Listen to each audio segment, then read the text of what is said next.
जब आप ये रिपोर्ट देख रहे होंगे, ईरान की एक डेलीगेशन पाकिस्तान उतर चुकी होगी। बात सही है। कैसे? आपकी स्क्रीन पर इन जहाजों की एक्टिविटी देख लीजिए। ईरान से भारतीय वक्त के मुताबिक आधी रात के बाद ये डेटा हमें मिला है कि ईरान से 2 जहाजों ने उड़ान भरी है। और जब तक मैं ये आधी रात के बाद रिकॉर्ड कर रहा हूं, मुझे नहीं पता है कि ये आप अपडेट कब देख रहे हैं, लेकिन आधी रात गुजरने के बाद ये अपडेट रिकॉर्ड कर रहा हूं मैं। ठीक, तो जब आप ये वीडियो देख रहे होंगे, ईरान के अधिकारी उतर चुके हैं इस्लामाबाद। नूर खान एयरबेस है वहां कोई, वहां ये जहाज उतरेगा। आगे की जानकारी मैं दे नहीं सकता, सिक्योरिटी रीजंस। तो आप समझ सकते हैं कि बात अच्छा अपनी ही शर्तों पे हो रही है बात ईरान की। समझिएगा इस चीज को। ईरान ने कहा था बातचीत के लिए हम तभी आएंगे जब लेबनान पर सीज फायर होगा। इधर डोनाल्ड ट्रंप की फटी तो पड़ी है। डोनाल्ड ट्रंप ने, रिपोर्ट दिखा देता हूं, ये देखिए। डोनाल्ड ट्रंप ने नेतन्याहू को फोन किया 3री मर्तबा। भाई 3री मर्तबा ट्रंप फोन कर रहा है, अहमियत समझिए चीज की। डोनाल्ड ट्रंप ने नेतन्याहू को प्रेशराइज किया और कहा कि आज की तारीख में इसी वक्त लेबनान पर बात करो और सीज फायर करो। तो यानी जिस वक्त ईरान के अंदर था, ईरान की डेलीगेशन अभी, और मांग कर रही थी कि पहले इजराइल को बोलो कि हमला रोके, तो ट्रंप ने 3री बार फोन कर दिया। भाई अब आप मुझे बताओ, प्रेशर में कौन है? शर्तें किसको माननी पड़ रही है, किसको झुकना पड़ रहा है? ठीक है दोस्तों। तो जब ईरान को कंफर्म हुआ कि हाँ भाई नेतन्याहू पर प्रेशर है और तगड़ा प्रेशर ट्रंप ने डाल दिया है, तब ईरान से 2 जहाज उड़ते हुए नजर आए हैं। फिलहाल अभी रिपोर्ट्स ये आ रही हैं, जो कहीं छपी नहीं है, कि ईरान की डेलीगेशन, और भाई ईरान के 3 जो हेड हैं ऑफिशियल सीनियर, उनको जाना है, वही जा रहे होंगे। लेकिन 2 जहाज भर भर कर कौन जा रहा है ये नहीं पता।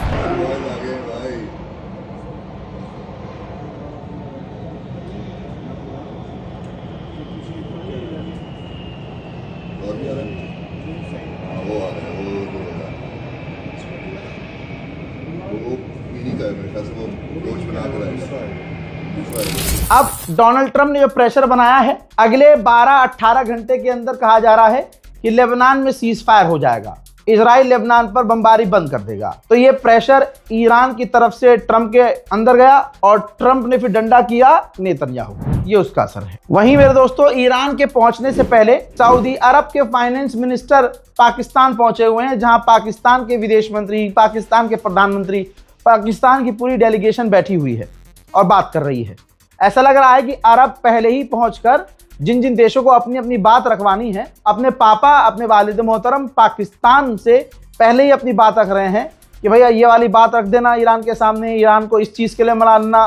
बाकी बेहतर यही होगा कि ये जो अरब देश हैं जो वहाँ पहुँच रहे हैं पाकिस्तान में, ये भी बैठ जाए डील में, ये भी बातचीत ईरान से फेस टू फेस कर लें, तो सारा मामला इंशाल्लाह हल हो जाएगा। अच्छा, ईरान जिसे चाहता था अमेरिका उसे ही भेज रहा है। जेडी वेंस, नाम याद रखिएगा। ईरान जेडी वेंस को उस नजर से देख रहा है कि पूरे अमेरिकी प्रशासन में एक वाहिद ये व्यक्ति है, जेडी वेंस, जो एंटी वॉर है, जो वॉर नहीं चाहता। जंग से पहले भी जेडी वेंस की जो बातें निकल के आई हैं सामने, उसने ईरान को काफी इंप्रेस किया है, क्योंकि जेडी वेंस ने डोनाल्ड ट्रंप के खिलाफ जाकर साफ साफ कहा था कि हमें ईरान पर अटैक नहीं करना चाहिए, इससे हमें नुकसान होगा, पूरी दुनिया की इकोनॉमी हिल जाएगी, हमारा बड़ा नुकसान होगा और हमारा पॉलिटिकल करियर खतरे में पड़ेगा। लेकिन डोनाल्ड ट्रंप नहीं माना। ये तमाम चीजें ईरान ने जब देखी, समझी, तो ईरान ने एक ही मांग की कि भैया अगर अमेरिका की तरफ से कोई आएगा तो हम जेडी वेंस से बात करेंगे। अब आप समझ लीजिए, मेरी रिपोर्ट शेयर कीजिएगा तो असली खबर दुनिया को, उम्मत मुस्लिमा को पता चलेगी, वरना झूठ चल ही रहा है। गोदी मीडिया तो चाह रहा है कि बस ट्रंप की जीत हो जाए। ट्रंप वो आदमी जो हमारे मुल्क के प्रधानमंत्री का आए दिन अपमान करता है। हिंदू समुदाय ज्यादातर आपको तब भी ट्रंप के ही साथ नजर आ रहा होगा। हालांकि ये बहुत अच्छी बात है कि इस पूरे जंग 40 दिन के अंदर मेरे खुद के ऐसे लोग थे, हिंदू दोस्त, मतलब दोस्त तो नहीं कहूंगा लेकिन हाँ जुड़े हुए थे, जो अमेरिका का साथ दिखा रहे थे, अमेरिका के साथ खड़े हुए थे, इजराइल को फादरलैंड मान रहे थे। जंग खत्म होते होते उनका गंदी सोच भी खत्म हो गई और वो भी औकात में आ गए। उनको समझ में आ गया कि भाई अमेरिका किसी का सगा नहीं है, इजराइल के अंदर कोई दम नहीं है, सब हवाबाजी है। तो ऐसा नहीं है कि सारे हिंदुओं को दिख नहीं रहा है, लेकिन फिर भी जो भाजपा वाले हिंदू हैं वो पूरी तरह से डोनाल्ड ट्रंप के साथ थे। सोचिए ये किसके सगे हैं, भाई हमारे मुल्क के प्रधानमंत्री का वो आए दिन अपमान करता रहा, और जिसे ये भारत मां कहते हैं, ये अपनी मां के भी तो सगे नहीं भाई। इसी भारत मां पर तो इसी डोनाल्ड ट्रंप ने टैरिफ पर टैरिफ ठोका, और प्रधानमंत्री मोदी के इमोशन के साथ खिलवाड़ किसने किया? डोनाल्ड ट्रंप ने किया। पहले दोस्त बताया, फिर जलील किया, और पाकिस्तान और भारत वाले मामले में पूरी तरह से झुकाव पाकिस्तान की तरफ ट्रंप का रहा। लेकिन मुसलमानों की नफरत में एक समुदाय इतना गंदा हो गया है कि ना अपने प्रधानमंत्री का सम्मान, ना अपने मुल्क का सम्मान। खैर, आपको अब पॉइंट की बात बताता हूं। जीत ईरान की और समझ लीजिए। पब्लिक के आगे आकर डोनाल्ड ट्रंप धमकी दे रहा है, पीछे से फट के 4 है। रिपोर्ट यह है कि डोनाल्ड ट्रंप के एडवाइजर ने कहा है, और फिर डोनाल्ड ट्रंप ने अपने एलाइज से भी कह दिया है कान में। क्या कहा है कि स्ट्रेट ऑफ हॉर्मूज जैसा आप चाह रहे हैं वैसा अब नहीं हो सकता, तुरंत स्ट्रेट ऑफ हॉर्मूज नहीं खुल सकता। फिर से सुनो, डोनाल्ड ट्रंप को यह बता दिया गया है, डोनाल्ड ट्रंप ने अपने साथी देशों से कह दिया है कि स्ट्रेट ऑफ हॉर्मूज नहीं खुल सकता जितनी तेजी से आप चाहते हैं, और पहले जैसा तो ईरान ने कह दिया हो ही नहीं सकता। तो बस आप समझ लो कि हर पॉइंट पर ईरान की बड़ी जीत दुनिया को नजर आ रही है। अब ये ढकी छुपी बात नहीं। देखिए, मैं ये नहीं कह सकता कि डायरेक्ट मुलाकात होगी जेडी वेंस की और ईरान के अधिकारियों की, लेकिन पाकिस्तान के शहबाज शरीफ ने कहा है कि ये डील ऐसी है, मेक और ब्रेक, यानी या तो डील हो जाएगी या फिर सीधी जंग शुरू हो जाएगी। वहीं पाकिस्तान के डिफेंस मिनिस्टर की औकात तो दिख गई, जो अपनी बात को डिफेंड नहीं कर पाया वो किसी और को, अपने आप को क्या ही डिफेंड करेगा। पाकिस्तान की सिर्फ हवाबाजी है। कल भाई साहब ने जो है बड़ी जुर्रत वाला ट्वीट कर दिया था, वो जुर्रत जो है शायद गांजा फूंक लिया होगा तो आ गई होगी। पाकिस्तान का डिफेंस मिनिस्टर, हाँ, घुटने में बेचारे की तकलीफ रहती है, हाँ, उसने ट्वीट किया था कि मतलब बहुत खतरनाक ट्वीट किया था कि नरसंहार कर रहा है इजराइल, और जहां डील की बात चल रही है वहां आतंक मचा रहा है। हक बात बोली थी उसने। ये भी बोला था कि इजराइल कैंसर है, इसे खत्म करना होगा। ये बहुत हिम्मत वाला ट्वीट था, और जो भी पाकिस्तान के अगेंस्ट था ना भाई, कभी जिंदगी में मैंने पाकिस्तान की तारीफ नहीं की थी। मैंने पहली बार अपने आप को मजबूर देखा कि भाई मैं मजबूर हूं, क्योंकि मैं गोदी मीडिया नहीं हूं, तो यहां अप्रिशिएट करना पड़ेगा भाई। तो मैंने अप्रिशिएट किया, और पहली बार पाकिस्तान को अप्रिशिएट करके मेरा ही मुकाला हो गया भाई, कसम खुदा की मेरा मुकाला हो गया।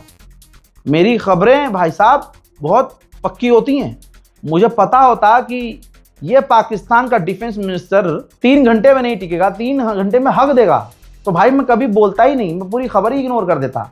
अब उसने ट्वीट तो डिलीट किया ही किया, जब उधर से अच्छा जो इजराइल है उसने कोई खतरनाक बयान नहीं दिया था, नॉर्मल बयान दिया था कि हम ऐसा बयान एक्सेप्ट नहीं कर सकते, खासकर उन देशों से जो अपने आप को न्यूट्रल कहते हैं। हम ये किसी भी देश से एक्सपेक्ट नहीं करते कि ऐसा बयान दें। बस इतने में ही पाकिस्तान के डिफेंस मिनिस्टर के, मतलब समझ रहा हूं, मैं बोल नहीं सकता, महिलाएं देख रही हैं, पूरी तरह से निकल गई, हक दिया भाई पैंट में। तो या तो इजराइल के खिलाफ जब आप कुछ बोल रहे हो, पाकिस्तान के अधिकारियों से कहूंगा मैं, जब आप इजराइल के खिलाफ कुछ बोल रहे हो तो मेहरबानी करके डायपर पहना करें, या फिर बोला ही मत करें, काहे रिस्क खेलना। अब अपनी इज्जत छुपाने के लिए ये जो ख्वाजा एम आसिफ हैं, इन्होंने एक अल जजीरा की रिपोर्ट शेयर कर दी कि इजराइल को इसी वक्त रोकना होगा लेबनान पर हमला करने से, ताकि अमेरिका और ईरान की डील हो सके। ठीक है, ये इज्जत बचाने के लिए इन्होंने पोस्ट किया, लेकिन पूरी दुनिया में पाकिस्तान जलील हो गया। अमेरिका की कैसे फाड़ी है ईरान ने कि अंदर की एक रिपोर्ट आई है। इस रिपोर्ट में ईरान ने बताया है कि अरब देशों में और दूसरे इलाकों में, दूसरे मुल्कों में हमारे इंटरनेशनल बैन की वजह से, अमेरिका की पाबंदियों की वजह से जो $7 बिलियन फंसे हुए थे सालों साल से, अमेरिका उसे निकलवाने की तैयारी कर रहा है। इसे कहते हैं रौला। दुनिया के सामने कैमरे के आगे सोशल मीडिया पर डोनाल्ड ट्रंप धमकी देने की कोशिश कर रहा है, और टेबल के नीचे ऑफ कैमरा ईरान के आगे गिड़गिड़ा रहा है, अरे हम पैसे अनफ्रीज कर देंगे, लेबनान पर बमबारी बंद करवानी है। अरे बोलो ना सर, हाँ ओ नेतन यादव बंद कर दे, बहुत मारेगा ईरान, बंद कर दे यार, देख मेरी बात बहन की। हाँ, तो ये चल रहा है, और सामने ट्विटर पे आके हम ईरान को मिटा देंगे। ये देखिए एक और धमकी डोनाल्ड ट्रंप की। भाई डोनाल्ड ट्रंप ने पहले ट्वीट किया कि ईरानी लोगों के पास अब कोई कार्ड बचा नहीं है, वो जिंदा है सिर्फ बातचीत करने के लिए, क्योंकि उनको पता है कि सिर्फ बातचीत के जरिए वो बच सकते हैं। अगला ट्वीट उसने कहा कि Iran, Donald Trump, Iran news में अच्छा खेल रहा है, जंग में इतना नहीं लेकिन फेक न्यूज में अच्छा खेल रहा है। अब कमाल की बात यह है कि डोनाल्ड ट्रंप से यह कहा जाए कि सुअर की नस्ल सुन गुलाबी सुअर। इंडिया में सिर्फ एक चैनल है, यूट्यूबर है एक बंदा मोहम्मद रजा, उसकी 5 वीडियो देख ले बैठ के तू, 5 वीडियो। अगर मैं कोई ईरान का सोर्स दिखा दूं तो मैं चैनल डिलीट कर दूंगा। मुझे पता था गुलाबी सुअर झूठ बोलेगा और ऐसी बात कहेगा, तो गुलाबी सुअर मेरे वीडियो को देख ले या मेरे जैसे कि किसी की वीडियो देख ले। हमने जो सोर्स दिखाए हैं ईरान की मीडिया का सोर्स नहीं रखा है, हमने रखा है तेरे खुद के मुल्क का सोर्स, अमेरिका का सोर्स, जर्मनी के अखबार, फ्रांस के अखबार, ब्रिटेन के अखबार और खुद अमेरिका के अखबार तो रखता ही हूं मैं। इसीलिए मुझे पता था गुलाबी सुअर ये बातें कहेगा, तो मेरे देखने वालों को मैं सबूत दूंगा दुश्मन के अखबारों से। इसी बात पर रजा ग्राफिक आज फॉलो कर लो भाई, जिन लोगों ने फॉलो नहीं किया फॉलो कर लो। मुझे पता है आप लोग सो रहे होंगे, लेकिन ये आधी रात को वीडियो रिकॉर्ड कर रहा हूं।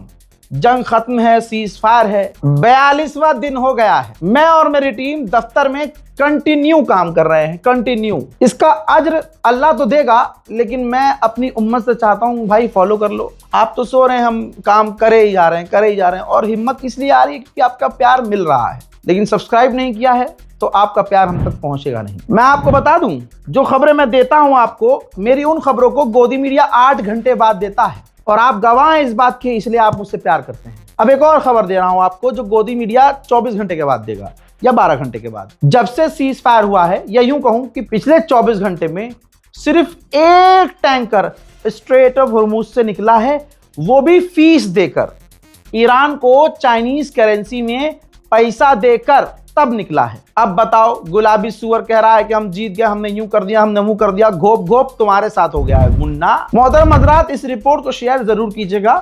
आप तो सोते रहेंगे, लेकिन मैं पूरी रात अपडेट, लाइव अपडेट देता रहूंगा, ठीक? तो अगर आप दिन में भी देख रहे हैं तो इससे पहले के भी अपडेट्स को देख लीजिएगा, ताकि आपको पूरे एपिसोड सीरियल वाइज सारी कहानी क्लियर होती रहे। मैं हूं रजा और आप देख रहे थे रजा ग्राफी अनस्क्रिप्टेड। जय हिंद।